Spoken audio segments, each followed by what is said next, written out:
सहती हो, चुप रहती हो, गम सहती हो, ये कैसी लाचारी है।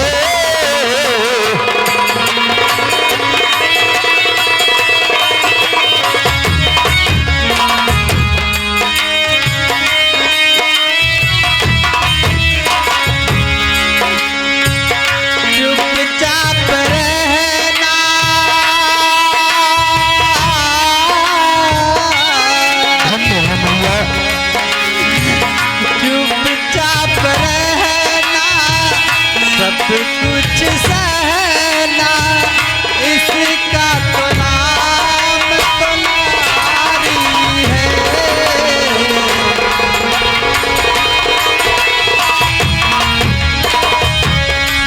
ए मैया कहना समझ कर तुमने पहल क्यों जंजीरें, हाँ कहना समझ कर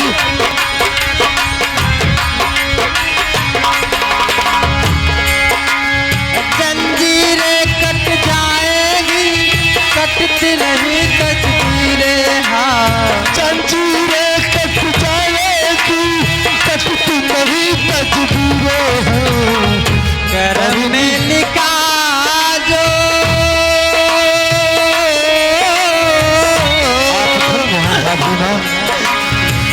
करम में लिखा जो हमको मिला, इसी का तो नाम तो नारी है। सहती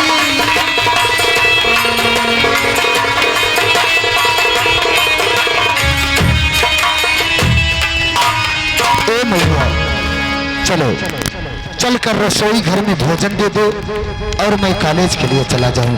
ठीक है मुन्ना, चलो आप हाथ पैर धो और उसके बाद मैं भोजन तैयार रखूंगी।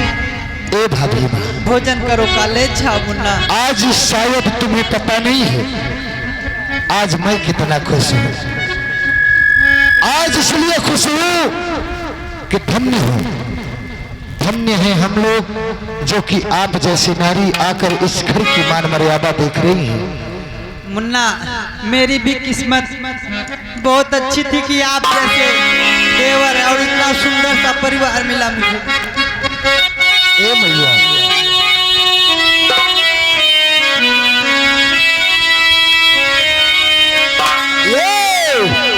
अमृत के धार के हूँ के तनु पियाई ये गो माई बिना कैसे करे जावाची भाई ये भाई ये गो माई बिना कैसे का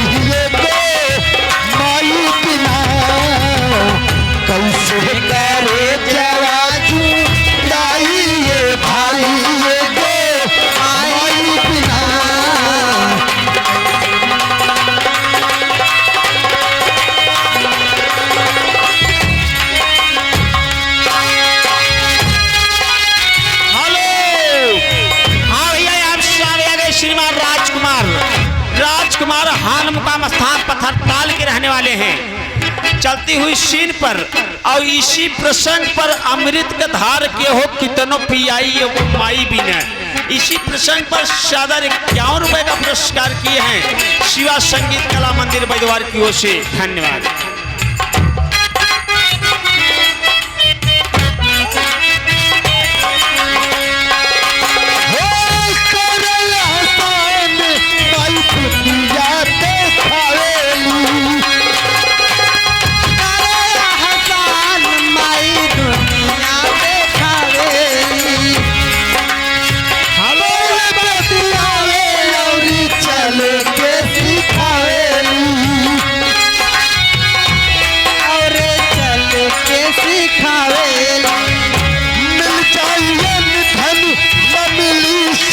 पूरा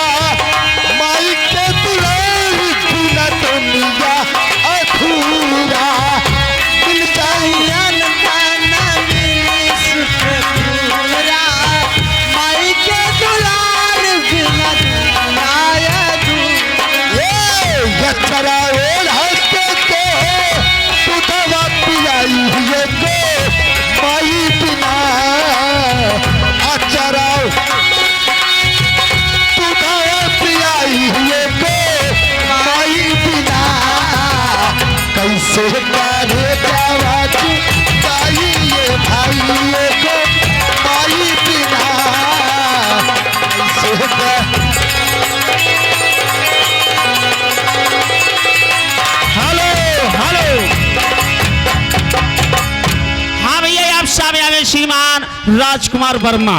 राजकुमार वर्मा हाल मुकाम स्थान इसी कपासी गांव के रहने वाले हैं।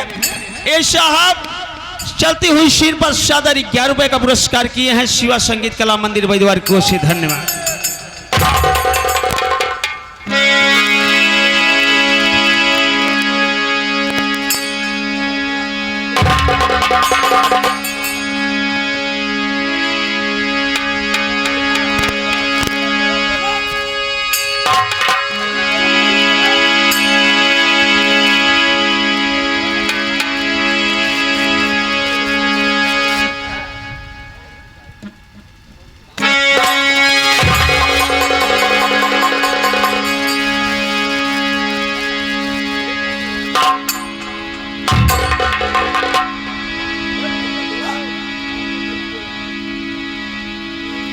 Hello hello hello. अरे हमारे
जय राम जी की बाबू साहब। जय राम जी कहो।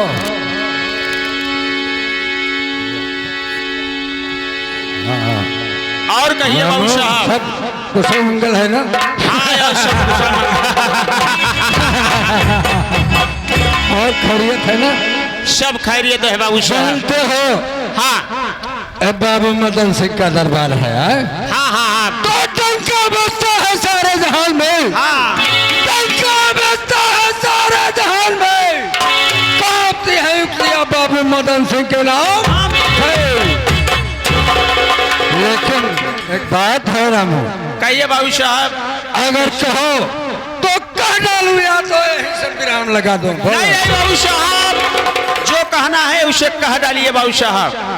जानते हो जो मेरा वो कॉलेज है, हाँ हाँ वो कॉलेज का मैं प्रबंधक हूँ। प्रबंधक। हाँ हाँ हाँ उस कॉलेज में जो सरोज नाम की लड़की पढ़ने आती है, हाँ वो और हमारे आईने में बस चुकी है। अच्छा, यानी सरोजवा का बात करते हैं। हाँ हाँ। जवन सरोजवा पढ़ाई आवत है तोहरे कॉलेज में, मतलब वो तोहरे दिल के आईना में बस चुकी है बस। यानी तू ओके चाहत है। अब सब कुछ कह दिया, क्या समझ गए? तो कैसे वो हाँ उसको मिलाया जाए, अच्छा मिलाया जाए। बात ऐसा बाबू साहब कि सरोज रोज कॉलेज जाती है, प्रतिदिन कॉलेज जाती है और कॉलेज जाने का उसका समय हो गया है। वो घर से निकली हुई है कॉलेज के लिए, और ऐसा करते हैं कि चलिए हम और आप रास्ते में उससे मिला जाए बाबू साहब। रास्ते में हाँ तो उससे पहले लोगों को पहुंचना चाहिए ना। पहले पहुंचना चाहिए रास्ते में बाबू साहब। बिल्कुल सही कहा, हाँ। ऐसा ही होगा। हाँ, चलो चलिए। चलो हम चलते हैं।